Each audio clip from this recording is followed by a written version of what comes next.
Olá, meus amigos, tudo bem? Olha só, nesse vídeo nós vamos trabalhar com os crimes contra a pessoa, legal? A teoria está toda no material e agora, claro, as questões elas representam um complemento do material. Uma coisa complementa a outra. É natural que alguma coisa que esteja no material, claro, seja mais avançado até do que esteja na questão e vice-versa, ok? Então, é realmente um trabalho complementar. E as questões, como vocês sabem, vocês devem utilizar as questões não só como uma forma de teste. Eu acho que até usar como forma de teste é a maneira menos eficaz de trabalhar com questões. Tem que usar as questões para bombar o seu material. Ou seja, pô, essa informação aqui, o Lúcio trata no material, talvez de uma forma diferente, esse raciocínio aqui da questão eu achei interessante, bomba o material. Legal? Então, claro que é impossível você exaurir o assunto. Mas o trabalho é esse, paulatinamente você vai trabalhando para fortificar. Legal? Vamos para o slide aí, para a gente começar a nossa primeira questão, siga aí no seu material. Ele diz o seguinte, olha só. X estaciona seu automóvel regularmente em uma via pública com o objetivo de deixar seu filho Z na pré-escola. Entretanto, ao descer do veículo para abrir a porta para Z, não percebe que durante esse instante a criança havia soltado o freio de mão, o suficiente para que o veículo se deslocasse e derrubasse um idoso, que venha a falecer em razão de um traumatismo craniano causado pela queda. Em tese, X. Porque, olha só que interessante, o cara está dentro do carro. O que você tem que analisar aí, se a conduta do X, vou botar o nome dele aí de Xavier, se a conduta do Xavier, se ela foi imprudente, negligente ou imperita. Né? Ou seja, se ela foi culposa. Ele estacionou o carro regularmente em via pública, deixou o filho Z, que está na pré-escola. Não falou a idade, não é uma criancinha, né? Pré-escola, né? Entretanto, ao descer do veículo para abrir a porta para Z, então aquele segundinho que o cara desce, todo pai faz isso, ele percebe que durante esse instante a criança havia soltado o freio de mão. Caramba, o garoto é forte, né? Mas beleza, o suficiente para que o veículo se deslocasse e derrubasse um idoso que venha a falecer em razão do traumatismo craniano causado pela queda em tese de X. Bom, vamos lá, me parece uma fatalidade. Se é uma fatalidade, o que seria isso? Bom, responderá pelo crime de homicídio culposo, com pena mais severa do que a estabelecida no Código Penal, nos termos do Código de Trânsito Brasileiro. Bom, não seria de acordo com o Código de Trânsito Brasileiro, porque não foi ele, na verdade, que atropelou, né? Foi o garotinho que soltou o freio de mão. Ele não estava na condução no momento do atropelamento, então não seria. Responderá pelo crime de homicídio culposo, entretanto, a ele poderá ser aplicado o perdão judicial. Não responde por crime algum, uma vez que não agiu com dolo ou culpa. Responderá pelo crime de homicídio doloso por dolo eventual. Responderá pelo crime de homicídio culposo em razão da negligência. Só na letra B aqui, responderá pelo crime de homicídio culposo, entretanto, a ele poderá ser aplicado o perdão judicial. Mesmo que se fosse o caso de ele responder pelo crime culposo, mesmo se fosse o caso dele responder pelo crime culposo, não se aplicaria aqui o perdão judicial. Por quê? Porque a doutrina e a jurisprudência é pacífica, que o perdão judicial é quando o resultado atinge a própria pessoa, o próprio autor, de forma que a pena se torna desnecessária. Ali não seria o caso, mesmo que, claro, ele vai ficar muito transtornado com a morte do idoso, etc. Mas é diferente de morrer um filho, de morrer uma pessoa querida dele. Legal? Então a resposta aí, para mim, está muito clara, a letra C. Ou seja, não responde por crime algum, uma vez que não agiu com dolo nem culpa. Legal? Me pareceu realmente uma grande fatalidade. O que você tem que observar é que a questão ela te induziu mesmo a dizer que não houve crime algum. Então, é isso que você tem que responder. Ele não falou nada que ele foi imprudente, não falou nada que assumiu o risco. Então é isso. Vamos lá para a questão 2. X recebe recomendação médica para ficar de repouso, caso contrário, poder sofrer um aborto. Ocorre que X precisa trabalhar e não consegue fazer o repouso desejado. Por essa razão, acaba expelindo o feto, o que não sobrevive. Então, houve aí, por talvez, no máximo, uma imprudência dela, um aborto. E aí, em relação aos crimes contra a vida, né, do artigo 124 ao 128, desculpa, de 121 ao 128, você tem que se lembrar que a modalidade culposa ela só é admitida no homicídio. Então você não teria a possibilidade aqui de um aborto culposo. Então você só precisava se lembrar que não existe aborto culposo e a gente vai então. Não praticou crime algum, praticou crime de aborto doloso, praticou crime de aborto culposo, praticou crime de lesão corporal, praticou crime de desobediência, praticou crime de aborto, não praticou crime algum, letra A. Ok? Não se admite a modalidade culposa no crime de aborto. Legal? Bem facinho, seguindo aí. Paulo, diante de séria discussão com Pedro, dirigiu-se até a sua residência e, visando causar mal justo contra este, apanhou uma arma de fogo e, dentro de seu quintal, mas em direção à via pública, efetuou vários disparos contra a pessoa de Pedro. Vale ressaltar que Paulo tinha registro de sua arma de fogo e que Pedro foi socorrido por terceiros, não veio a óbito. Diante do caso, Paulo responderá pelo crime de... Então ele pegou a arma dele, que ele tinha registro, e disparou contra a vítima, né? Pedro. Paulo disparou contra Pedro. Foi isso? Paulo, diante dessa discussão, apanhou uma arma de fogo que desceu uma direção à via pública, efetuou vários disparos contra a pessoa de Pedro. Isso mesmo. Diante do esposo, Paulo responderá por que crime? Diante do caso esposo, responderá por crime de tentativa de homicídio em concurso material, ou seja, com a soma das penas, com o crime de disparo de arma de fogo, por força do artigo 69, a tentativa de homicídio em concurso formal, com o crime de disparo de arma de fogo. Concurso formal é aquele que há uma conduta e mais de um resultado. Tentativa de homicídio, não respondendo pelo crime de disparo de arma de fogo, haja vista que é crime subsidiário. Tentativa de homicídio em continuidade delitiva e disparo de arma de fogo, não respondendo pela tentativa de homicídio. Bom, aí ficou bem tranquilo também. O que acontece aqui? Quando a gente está tratando de, principalmente da parte especial, você tem que dar uma estudada legal na questão dos... Volta aqui para mim, Tiaguinho, por favor, só para explicar isso. Você tem que fazer um estudo legal, bem detalhado, bem cuidadoso, da questão do conflito de normas penais. Quando você tem um fato e várias normas penais que parecem ser aplicáveis. É o que a gente chama de CASE, né? K-C-A-S-E, né? Princípio da consunção, da alternatividade, subsidiariedade e especialidade. Muito bem. Em relação ao princípio da subsidiariedade, ocorre que quando você analisa o caso concreto, você vê que um crime está dentro de outro. É o que acontece aqui. O disparo de arma de fogo, ele está dentro do crime de homicídio aí. Então acaba que ele é absorvido por ele. Aí seria então a nossa letra C mesmo, ok? Então, quando você voltar lá no seu material, na parte geral, no estudo da parte geral, faça esse estudo bem legal. Você tem que chegar na prova sabendo legal a questão de aplicação dos princípios que regem os conflitos de normas penais, ok? E também é bom você dar uma olhada e ter uma segurança razoável na questão de concurso de crimes também. Legal? Te ajuda a resolver muita questão de parte especial. Legal? Tiaguinho, vamos para a próxima aí, 4. Adriana, desejando a morte de sua amiga Leda, por vingança, mediante a ameaça com uma faca, obrigou a ingerir chumbinho, substância realizada para matar ratos, a despeito das súplicas da vítima, que sabia que a ingestão daquela substância poderia levá-la à morte. Após a ingestão do veneno, a vítima permaneceu agonizando por 2 horas, vindo a óbito. Logo, Adriana deve responder pelo crime de homicídio doloso simples, qualificado pelo meio insidioso, qualificado pelo meio cruel, duplamente qualificado por motivo torpe por meio insidioso, duplamente qualificado por motivo torpe e por meio cruel. Bom, aqui não está falando Adriana desejando a morte de sua amiga Leda por vingança. Por vingança. A primeira pergunta que eu falo, a vingança em si é motivo torpe? O ciúme em si é motivo torpe? A vingança e o ciúme em si são motivos torpes? Ou são motivo fútil? Ou são...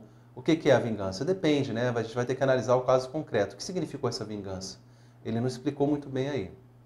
Bom, então eu tenho para mim que essa vingança aí, em princípio, não qualificaria o crime. Mas vamos seguir aí. Mediante ameaça com uma faca, obrigou a ingerir chumbinho. Em relação ao veneno, você tem 2 situações. Em relação ao veneno, se o veneno é colocado escondido, é meio insidioso, traiçoeiro, ok? Insidioso significa traiçoeiro. Se a pessoa é forçada a tomar o chumbinho, ou seja, o veneno, é meio cruel, porque é cruel você matar uma pessoa porque causa um sofrimento muito grande. E aí, gabarito, letra C, qualificado pelo meio cruel. Por quê? Porque ele entendeu que a vingança aqui não qualificou o crime. Por que não qualificou? Eu não sei que vingança é essa. A vingança e o ciúme, em princípio, se eu analisar assim, sem no caso concreto, eu não posso afirmar logo de cara que qualifica o crime. Então ficou mesmo meio cruel, letra C. Se o veneno for colocado escondido, meio é insidioso. E se for forçado, é meio cruel. Fechou? Questão 5 aí. delegado de polícia do Espírito Santo, 2013. Vamos lá? Anderson, ginecologista, foi procurado por Zéfira, que estava grávida de seu amante Josenildo. Zéfira solicitou que Anderson interrompesse sua gravidez, mediante a utilização de uma curetagem objetivando esconder a traição. Anderson, que era inimigo de Josenildo, efetuou um procedimento cirúrgico causando a expulsão do embrião e, para se vingar de Josenildo, retirou os 2 ovários de Zéfira. Assim pode-se afirmar que... Então ele, tem um aborto aí, que ele praticou com o consentimento da gestante. Zéfira também tem um aborto com o consentimento da gestante. Os dois aí praticando o crime de aborto. Ela no 124 e ele no 126, né? Ele no 124 e no 126. A Zéfira e o médico aí. Só que ele deliberadamente depois, ele resolveu praticar outro crime, que foi o crime de lesão corporal. O crime de lesão corporal gravíssima, entendeu aí, né? Que ele impediu, né, uma função reprodutiva aí dessa moça. Então, é isso aí. Vamos lá. Zéfira deve responder pelo crime de aborto provocado com o consentimento da gestante em concurso de agentes com Anderson. Anderson deve responder pelo crime de aborto com o consentimento da gestante, 126, com causa de aumento da pena prevista no 127, que causa lesão grave ou morte. Ok? Só que o 127, ele é pré-ter-doloso, né? Então ele teve dolo de praticar essa lesão aí. Então não se aplica o 127, porque o 127 é um resultado que advém de culpa, ok? Então tá errado. Anderson deve responder pelo crime de aborto com consentimento da gestante, 126, e lesão corporal gravíssima. Eu tenho para mim que essa é a resposta. Então vamos seguindo aqui. Anderson deve responder pelo crime de aborto e lesão corporal gravíssima em concurso material. Ele já deu uma informação aqui a mais, porque aqui, na letra C, ele fala em concurso formal, né? E aqui ele fala em concurso material, né? Se é uma ação só ou se são 2 ações. Ele tem uma ação de abortar e depois uma ação de lesionar, não é isso? E Anderson deve responder pelo crime de lesão corporal gravíssima se resulta aborto. Também não é o caso, porque o dolo... o aborto não adveio da lesão corporal gravíssima, né? Na verdade, são 2 condutas diferentes. Por isso que a gabarito é a letra C. Anderson deve responder pelo crime de aborto com consentimento da gestante... C, gabarito letra C. Anderson deve responder pelo crime de aborto com consentimento da gestante em concurso formal. Bom, aqui houve uma divergência muito grande e tal, houve uma discussão muito grande a respeito disso aqui. Parte dos professores que comentaram essa questão, e eu concordo com eles, entenderam que, na verdade, o gabarito deveria ser a letra D, porque houve 2 ações. Quais ações? Uma ação de abortar e outra ação de lesionar. Isso daria concurso material. Mas a banca considerou só uma ação, a ação da própria cirurgia, não é? Então ficou ali naquele limbo, por isso que gerou essa problemática aqui. Essa questão foi muito comentada, mas de qualquer forma ficou aí letra C como a resposta. Beleza? Seguindo aí, questão 6. Paulo dirigia seu veículo em que estavam sua filha Joana e uma amiga de nome Janaína. Na ocasião, em excessiva velocidade, perde a direção do veículo e invade a mão contrária, colidindo com um caminhão que vinha em sua mão correta da direção. Do acidente resultaram as mortes de Juliana e Janaína, sem que Paulo sofresse qualquer lesão. Paulo foi denunciado pela prática do 302, homicídio culposo no trânsito. Então nem discute com a questão, porque ele já está te dizendo que ele foi indiciado no homicídio culposo de trânsito. Então não vai nem alegar dolo eventual aí. Por 2 vezes na forma do artigo 70, em concurso formal. No curso da instrução, a culpa de Paulo foi demonstrada, ficando comprovada sua primariedade com os antecedentes e excelente comportamento social, sendo o fato dos autos um caso isolado, nunca tendo se envolvido em outro acidente, apesar de possuir carteira de habilitação há mais de 20 anos. A defesa requereu, ao final, a extinção da punibilidade pelo perdão judicial, eis que uma das vítimas era sua própria filha. Aquele perdão quando o resultado do crime se torna tão grave que que torna desnecessária a aplicação da pena. Bom, Paulo não faz uso ao perdão, eis que tal causa de extinção da punibilidade não se aplica aos crimes da Lei 9.503, quanto o artigo que dispõe de tal regra na referida lei especial foi vetado. Na verdade, você pode aplicar, por analogia, em bonam partem, ao 9.503, sem problema algum. Então, não seria a resposta. Paulo terá direito ao perdão somente com relação à morte de sua filha, devendo ser condenado com relação à morte de Janaína. O perdão judicial é o perdão em relação ao fato, o fato do acidente. Então, se perdoar, ele perdoa todo o fato. Não tem como perdoar em relação a um e não perdoar em relação ao outro. Paulo terá direito a perdão judicial com relação a ambos os crimes. Paulo somente terá direito a perdão se houver a concordância dos pais de Janaína. Não, é uma extinção da punibilidade que não depende de concordância da vítima ou de quem quer que seja. Paulo não terá direito ao perdão judicial, sob pena de tal decisão impedir a reparação civil respectiva.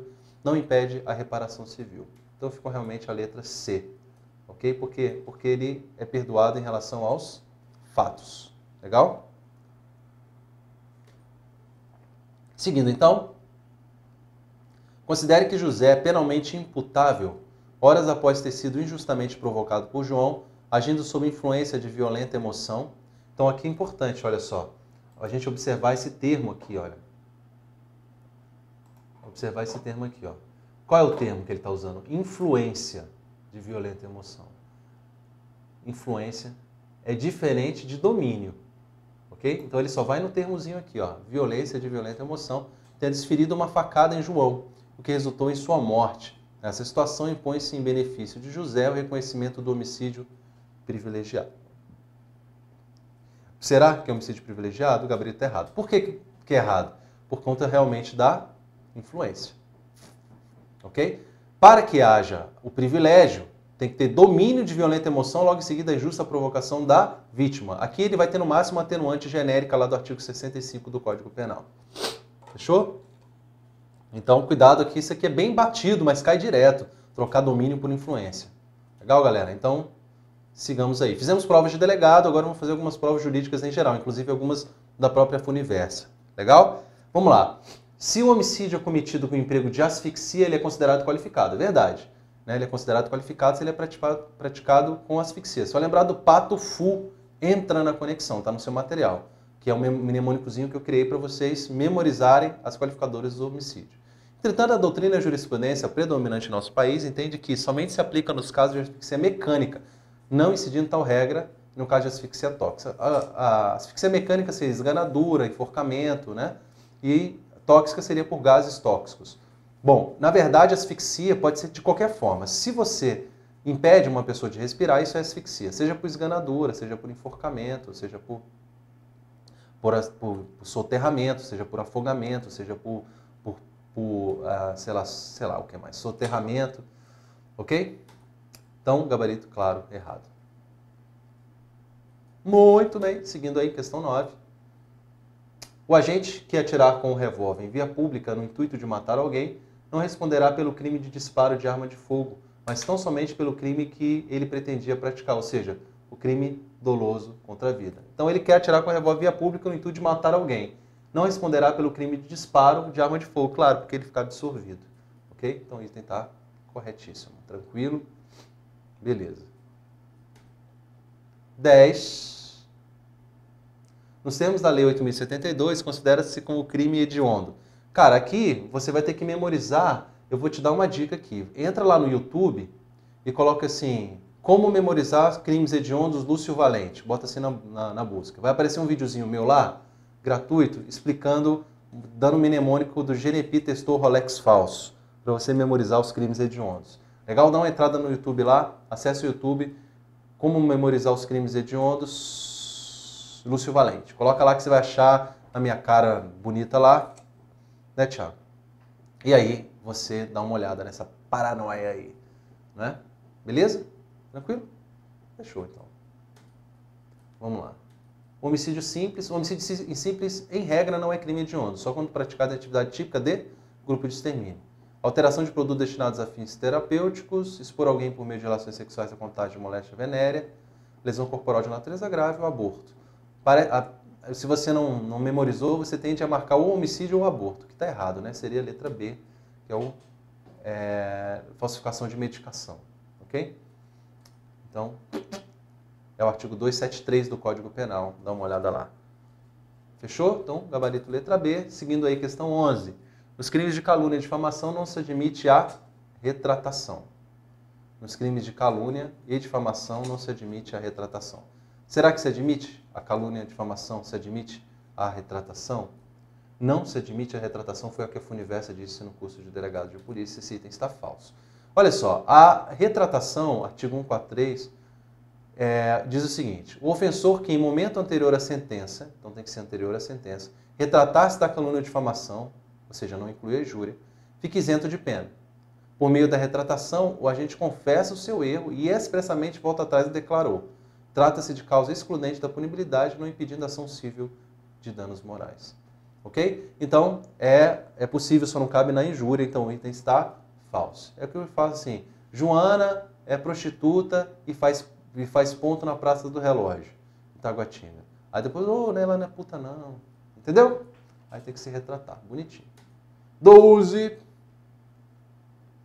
Também, no último concurso de delegado da Funiversa, esse concurso passou meu amigo Reinaldo, grande delegado. Passou também meu amigo Zago, passou também meu amigo Fabrício. Só gente boa. Se juntar, a gente bota num saco e joga no rio. Essa galera aí, gente boa. A exceção da verdade no crime de calúnia é admitida se constituindo o fato imputado crime de ação penal privada, o ofendido não foi condenado por sentença irrecorrível. Aí ele mistura as paradas aí, é uma coisa que a Funiversa gosta de fazer, dá uma misturada na própria letra da lei e dizendo o seguinte, a exceção da verdade no crime de calúnia é admitida se, na verdade, ela é não admitida nesse caso. A regra é que se admite a exceção da verdade no crime de calúnia, essa é a regra. Em alguns casos ela não vai ser admitida, e esse seria um caso, então esse item está falso. Vamos lá então? A regra é que a exceção da verdade será admissível no crime de calúnia, com as seguintes exceções. Se constituindo crime de ação penal privada, o ofendido não foi condenado por sentença irrecorrível. Então, se ação penal privada, ele ainda não foi condenado. Se é imputado contra o presidente da República ou contra o chefe do governo estrangeiro, também não admite exceção da verdade. Se quando o crime imputado, embora de ação pública, o ofendido foi absolvido por sentença irrecorrível. Então, você já foi absolvido, embora de ação pública. Então, seja qualquer ação penal. Quando ele fala embora de ação pública, quer dizer, mesmo que seja de ação pública, ou seja, em qualquer ação penal, você já foi absolvido, não cabe mais a exceção da verdade. O que é a exceção da verdade? Lembrando, está lá no material. A exceção da verdade é o seguinte, se eu imputo um crime a alguém e ele me processa dizendo que eu imputei falsamente, eu tenho como apresentar a exceção da verdade, que é um incidente que vai demonstrar que aquela pessoa, na verdade, o que eu apresentei foi uma notícia crime, não uma calúnia. Legal? Seguindo aí, 13. A violação de domicílio é crime de mera conduta, não se exige resultado determinado. Apesar de ter alguma divergência para a prova, você pode admitir a violação de domicílio como crime de mera conduta, portanto não admite, inclusive, tentativa. Não se exige um resultado determinado, o item está correto. Ok? Seguindo, então, configura o crime a esse juiz, 2014, né, Paraná. Configura o crime de redução à condição análoga de escravo, submeter alguém a trabalhos forçados ou a jornada exaustiva, que é o sujeitar a condições degradantes de trabalho, que é restringindo por qualquer meio sua locomoção em razão da dívida contraída com o empregador ou preposto. Cara, é aquele trabalhinho que você tem que fazer, letra da lei, né? Então, tá aí, ó, não tem jeito. Tem que ler a lei, é chato, mas é um trabalho que você tem que fazer. Eu, particularmente, odilho, como diria o Tiririca, né? Odilho ler a letra da lei, mas... Cara, é um trabalho, bota aí 15 minutos, 20 minutos por dia, sei lá, eu não aguento. Igual correr na esteira, cara. Pô, eu não tenho saco para aquele negócio. Mas tem que correr, todo dia eu faço lá minha meia horazinha lá, boto um fonezinho e vou fazendo, vai no sangue, assim, não tem como ir. Ok? Não tem como você ficar racionalizando muito, não. Vai, estuda e ponto final. Legal? Então é isso. 15, mano. Promotor de justiça. Vamos lá. No que se refere ao tipo penal... Constrangimento ilegal, artigo 146, cenário alternativo é incorreto. Lá no material eu falo bem detalhado, inclusive, desse artigo 146 aí do constrangimento ilegal. Vamos entender aí. O crime poderá ser perpetrado na modalidade dolosa e culposa. Ele quer incorreta, né? Então essa, me parece, já é incorreta, porque o artigo 146 não prevê modalidade culposa. Ok? Constranger alguém mediante violência ou grave ameaça, ou depois de haver reduzido por qualquer outro meio a capacidade de resistência, a não fazer o que a lei permite ou a fazer o que a lei não manda. Ok? Esse é o constrangimento ilegal. Então, item errado. Próximo item. A vontade do autor deve ser ilegítima, pois sendo legítima haverá o crime de exercício arbitrário das próprias razões. Justamente. Tem que ser uma... O que seria uma vontade ilegítima? Ilegítima significa que aquela pessoa que é coagida, ela não teria nenhuma responsabilidade ou não teria nenhuma razão para praticar aquela conduta. Por exemplo, se eu constranjo a minha mulher a não usar determinada roupa e sair com outra roupa, isso pode ser um constrangimento ilegal, se for praticado dentro do tipo, olha só. Constranger alguém mediante violência ou grave ameaça. Se eu falo assim para minha mulher, você não vai sair com esse vestido, senão eu vou te matar, isso é constrangimento ilegal. Por quê? Porque eu estou determinando que ela não pratique uma conduta que a lei permite que ela pratique. Ok? Muito bem. Agora, se eu chego para um cara que está me devendo e falo assim, rapaz, se você não me pagar, eu te mato, aí seria exercício arbitrário das próprias razões, porque aí você teria uma, vamos dizer assim, a sua razão de fundo ela é legítima, o cara tem uma dívida legítima com você. Ok? Então esse item está correto. Para a configuração do delito é necessário que a constrição seja ilegítima, ou seja, que o agente não tenha autorização legal para impor ação ou omissão à vítima. Se a ação visar a satisfação de pretensão legítima, o crime será do artigo 345 do Código Penal, ou seja, de exercício arbitrário das próprias razões, que é um crime contra a administração pública, no caso, a administração da justiça. Seguindo aí, é crime comum, pois se a conduta for praticada por funcionário público no exercício das suas funções, é crime de abuso de autoridade. Verdade, né? É porque aí o abuso de autoridade, uma das formas é justamente através da constrição de uma pessoa a praticar determinada conduta. O abuso de autoridade é especial em relação ao constrangimento ilegal, então a lei especial derroga a lei geral. Item correto. Aplica-se o princípio da especialidade. D. Trata-se de crime subsidiário, ou seja, só é punido autonomamente se não constituir elementar, qualificadora ou meio de execução de outro crime. É verdade, inclusive a doutrina é pacífica nesse sentido. Por exemplo, estupro. Estou bêbado? Vamos botar aqui. Voltou. Estupro, extorsão, por exemplo. Quando no estupro você tem um constrangimento ilegal, dentro da extorsão você tem um constrangimento ilegal. Eu sempre trabalho com aquelas ideias da caixinha, lá no meu material na parte geral, eu explico isso bem legal.